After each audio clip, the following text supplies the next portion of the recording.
Hi guys! Hello!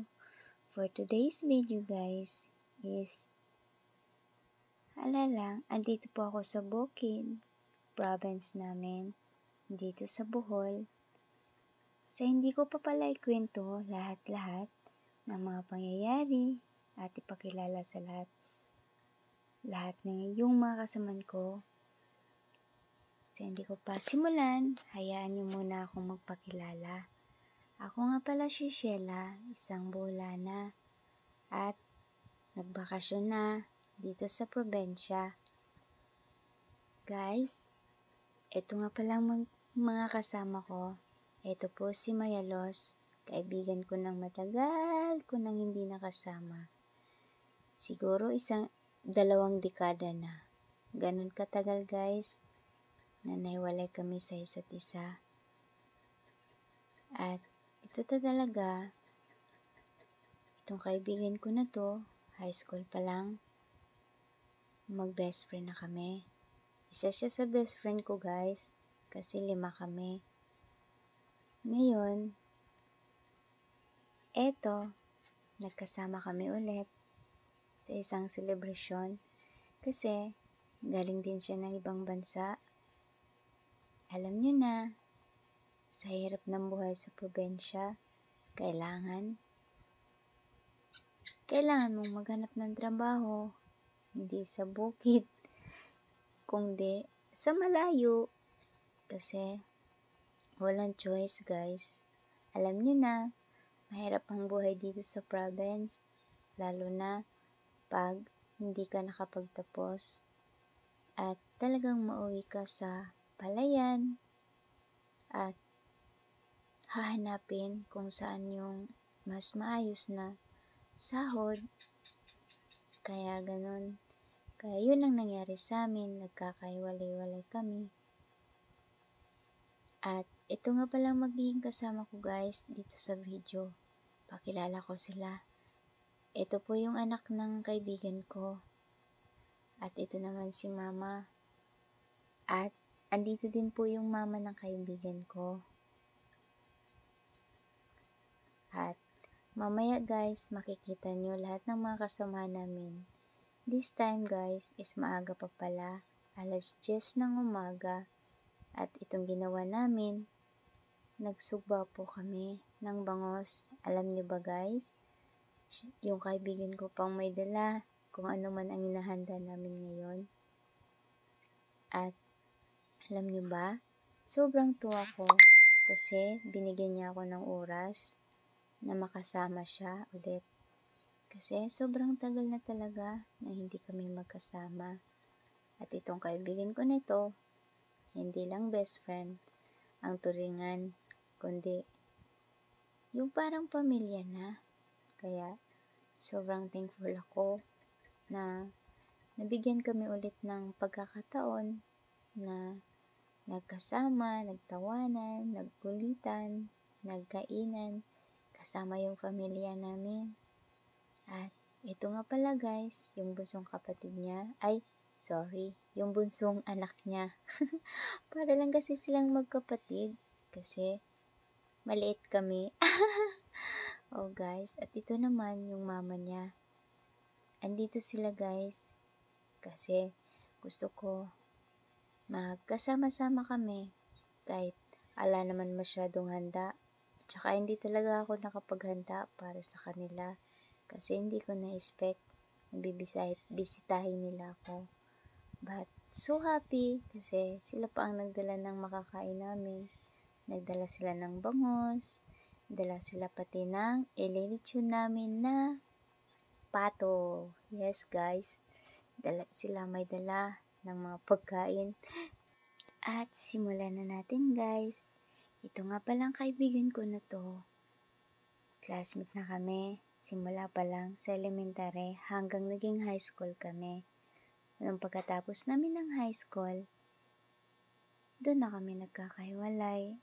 After, hindi na kami nagkikita ulit. At siya nga pala guys, ito pala yung sister-in-law ko. Hindi na nikaya kaya tinawag na namin yan.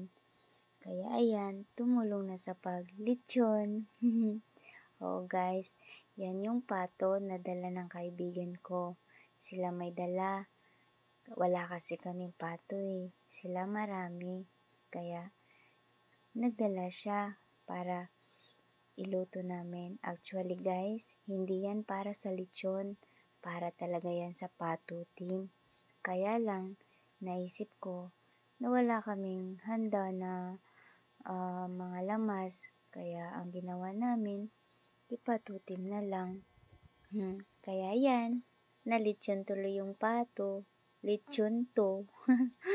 Yes guys. Kaya at saka andyan na yung sister-in-law ko guys. Kaya medyo natulungan na niya kami sa mga gawain.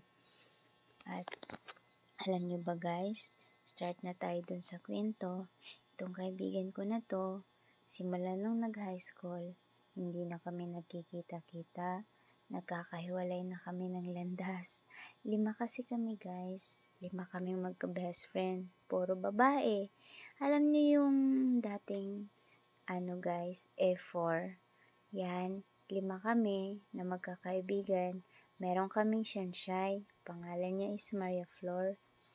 Siya po yung Shanshay namin kasi sobrang haba ng hair niya. Kaya tinawag namin siya ng Shanshay. At saka guys, meron din kaming kanya-kanyang pangalan, lahat ng A4. Yun, nakatuka sa amin yung pangalan nila. Kaya ayun, naging A5 kami, A4 kami, meron kaming Shanshay. Ang kaibahan lang, puro kami babae. And then, alam nyo ba guys, ang tagal naming walang kontak sa isa't isa. Simula nung nagkalayo kami. And then one day, nagkontak kami sa Facebook. And then, hindi din palagi kaming nagmi-message. Kaya hindi rin kami masyadong nagkaka-communicate. At, alam nyo guys, simula nung nagka-popo, doon kami nagka-close ulit. Yes guys, sa popo kami nagkauna. Nagka-close. Kaya eto, magkasama na kami ngayon. Thank you Lord. At eto na guys, pinagsasaluhan na namin yung ginawa naming lechon. Hindi pala siya guys, medyo matigas pala pag nilechon yung pato. Kaya lang, wala na tayong magawa. Nandiyan na yung pato, na lechon na. And then guys, hindi na kontento yung kaibigan ko. Kaya nagpabili na lang siya ng lechon na manok guys. Kaya ayun, paalis na yung paalis na yung yung anak niya. And then, nagdala na rin pala sila ng masabaw na isda, nagdala na sila ng maiihaw na isda. Kaya ayun, medyo dumami ulit ang handa namin. And then guys, eto si mama at saka mama ng kaibigan ko, nagsasayawan lang sila. Kasi happy na sila kasi nagkikita-kita na kami ulit.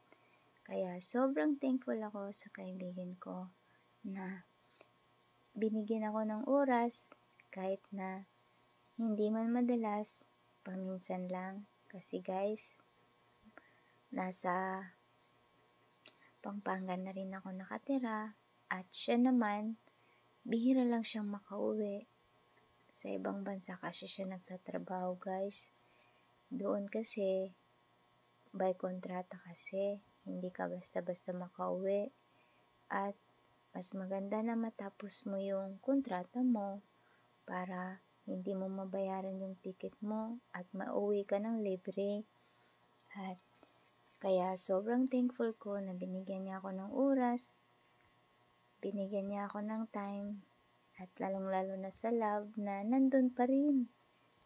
Na kahit ilang dekada yung nakalipas, andun pa rin yung love ng pagkakaibigan. Kaya, Maria Luz, thank you! And hindi lang pala sa time guys ang binigay niya, kundi siya rin ang may dala ng lahat ng handa namin. Siya rin may gasto. Kaya thank you, nakakasave ako. Bawi na lang ako pag may pera ako. Pag naka-abroad naman ako, char. Ayaw mo kasi. ayan guys, umuusok-usok na at nilinis na namin yung mga dala nilang isda. At itong pamangkin ko, hindi rin magpahuli. Gusto rin niya, tutulong siya kahit bata pa siya. At alam niyo ba guys, merong masamang nangyari habang kumakain kami. Nag-aaway yung aso namin. Kaya ayun, nasugatan yung tuta namin na maliit. Nakagat siya. Kaya ngayon, nabulag siya. Dalawang mata niya may sugat kasi eh. Kaya nakakalungkot kahit masaya kami. Kung makita mo yung aso namin, nakakaawa din. Nakita nyo yung tuta namin dyan. Yan yung nabulag guys kasi kinagat ng may nanay na aso namin. Ayun, nagsisilusan sila kasi yung tuta na yan hindi sa amin, sa kapatid ko. Nangapit bahay lang dito. Kaya ayun, nagalit yung aso ni mama. Actually guys, hindi namin aso lahat yan. Pumupunta lang sila dito kasi nanghihingi ng grasya, ganon. At saka guys, pasensya na nga pala dyan sa mga dahon na hindi namin nawalis. Kasi nga, biglaan silang narating at hindi talaga kami nakasit ng time. Kaya yung instead na tinapok namin yung mga damo dyan, ay yung mga dahon, hindi na namin napausukan. Kaya ayan, nakakalat na naman. And then guys, alam nyo ba, yung panahon dito kasi, pabigla-bigla umuulan, tapos pabigla-bigla umiinit. Kaya ayan. And then guys, kung saan nga pala kami nag-igib, yan po yung namin, balon, tabay kung sa Bisaya. And then guys, kung nakikita nyo, dumating na yung kapatid ko. Papunta po siya ng palayan niya. Kasi may palay po siya dun sa baba. Ayun, nag-alala rin siya. Kasi umuulan at nagbibigay siya ng fertilizer sa palay niya. Siyempre guys, ang mahal pa naman ng fertilizer. Kaya nagwo-worry siya. Yan nga pala yung bunso namin, yung nakita niyong dumaan. Yung bunso namin na mas malaki pa sa ate. At ayun guys, na nagkuha na sila ng kalamonggay para dun sa sabaw natin na tinulang bangos. Yes guys, sa Pampanga, hindi naman sila nagtitinula ng isda. Pero sa amin, mahilig kami ng tinulang isda kasi fresh, lalo na pag fresh talaga na isda. Eto guys, bandang hapon na nga pala ito. At ang bilis talaga ng oras guys pag nasa probinsya ka. At lalo na pagka masaya ka, yung lumilipas yung oras na hindi mo namamalayan. Kaya salamat guys sa panunood. Sana po, huwag niyo po sanang kalimutan mag-subscribe sa YouTube channel ko. Kasi malaking tulong yan sa amin. At ito na nga pala guys, kumain na kami ng hapunan. Hindi to siya hapunan guys, parang snack na hapunan na.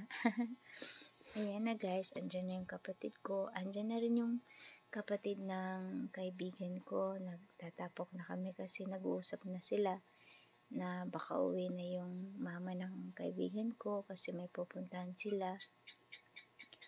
At andyan na rin, nagsisimula pa unti-unti, kami na lang.